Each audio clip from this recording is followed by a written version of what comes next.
প্রস্তাব পাঠিয়েছিলেন, ও জিবরাইল আমার বন্ধুর কানে খবর দাও, আমার বন্ধু এই দেশের মাটিতে থাকতে পারবে না, আমার বন্ধু এই রক্ত মাখা জমিনের মধ্যে রাখবো না, আমার বন্ধুর দেহ আমার আরশের ডান পাশে দাফন করব। জিবরাইল খবর নিয়ে ডাকতেছেন, হুজুর আল্লাহর সালাম গ্রহণ করুন। আমি জিবরাইলের সালাম গ্রহণ করুন। আল্লাহর নবী গো, আপনার দেহ মোবারক আল্লাহর আরশের ডান পাশে দাফন হবে, আপনি খুশির সহিত কবুল করুন। আমার নবী কোনো কথা কয় না, দুইটা চোখের পানি ঝরঝর করে ছাড়তেছে। জিবরাইল বলেন, ইয়া রাসূলুল্লাহ, এত সুন্দর প্রস্তাব নিয়ে আসলাম, কোনো কথা কন না, খালি কাঁদেন কেন জানতে চায়। আমার নবী বলেন, জিবরাইল রে, তোমার জন্য খুশির খবর হতে পারে, আমি খুশি হতে পারলাম না, কেন পারলেন না? রে জিবরাইল, আমার দাফন আল্লাহর আরশের ডান পাশে হবে, আমি জানতে চাই আমার গুনাহগার উম্মতের দাফন কই হবে রে? জিবরাইল বলেন, আপনার উম্মতের দাফন এই জমিনের মধ্যে হবে।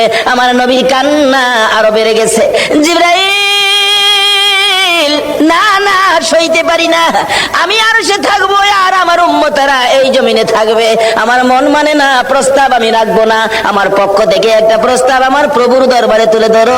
জিবরাইল রে, আমার গুনাহগার এতিম উম্মতেরা যেই জমিনে থাকবে, আমি নবী আরশে যাব না রে, আমি আমার গুনাহগার উম্মতের পাশে সেই জমিনের মধ্যে শুয়ে থাকবো।